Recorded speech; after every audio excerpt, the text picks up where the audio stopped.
Welcome back. This Women's Health Wednesday, we're updating you on the lingering maternal health crisis in Arkansas. Today, leaders from Arkansas's 33 delivering hospitals gathered for the maternal health roundtable hosted by the Arkansas Center for Women and Infants Health. I stopped by today and heard from some of those leaders as well as today's honored guest, Senator John Boozman. Take a look at what they had to say. It's no secret, Arkansas ranks as one of the worst states to have a baby in. I think for me, I'm looking most forward to just the collaboration. Having 33 birthing hospitals in one space, I think this is unprecedented. It's needed.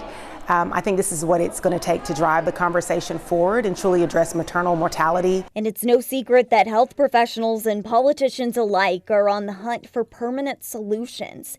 Today is an extension of the urgency-driven bipartisan blueprint to improve Arkansas's maternal health system once and for all. So the idea that the who's who of all of the state's resources that are working on maternal health is here is so exciting.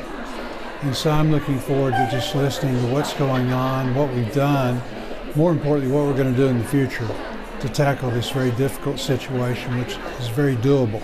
The Arkansas Maternal Health Roundtable discussion shedding light on the role of doulas, certified nurse midwives, and community health programs. Kalina Jones is the director of community health programs at Baptist Health, where she works every day to find mothers a fitting coverage plan. Some of the women that we're working with are not familiar with the healthcare system in general. And when you take that issue, you compound that with some other literacy issues and or just accessibility issues, such as internet accessibility or transportation to get to and from an office. It makes a challenging process for a lot of these women. The paper application is pretty lengthy. And then transitioning from a Medicaid plan that supports pregnancy to a traditional plan is not as smooth as we'd like it to be. Passed in this year's legislative session, the Healthy Moms, Healthy Babies Act made headway in the state Medicaid program, establishing presumptive Medicaid eligibility for pregnant women and Medicaid coverage for remote ultrasounds, remote blood pressure monitoring, and continuous glucose monitoring. But one improvement many health officials still say is needed involves transportation. Women sometimes have to wait all day to get to and from their appointments. And this is due to limited capacity of the Medicaid transportation services.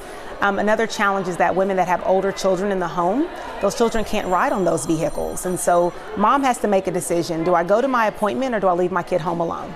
Well, it's not quite safe to leave kid alone at home if they're not at a certain age. And so it's definitely room to revisit those policies and find a way to make it a little bit more accessible for some of these women. Emily McGee, Chief Nursing Officer and Vice President of Women's and Children's Services at St. Bernard's in Jonesboro, says people are traveling as far as an hour and a half to get to their delivering hospital.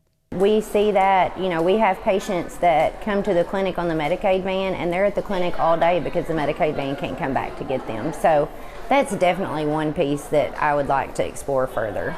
Healthcare officials have been praising the Healthy Moms, Healthy Babies Act since its passing, but many agree there's still more work to be done. Just over half of Arkansas counties are considered maternity care deserts, which makes navigating rural healthcare a challenge. It's something Senator Boozman is addressing on the federal level. I think the biggest problem that we have in Arkansas and nationally is our rural areas are losing population. 53% of the counties in America lost population in the last census. 53 of our counties, of our 75 counties, lost population in Arkansas. When you do that, you lose resources. You lose federal and state monies coming in. It's just much, much more difficult. Puts a real stress on the system. So we've got to do more to make rural areas more livable. And that involves education, it involves hospitals, all of the things that we need in order for America to prosper. Well, we'll have more of today's statewide maternal health roundtable over on KATV.com.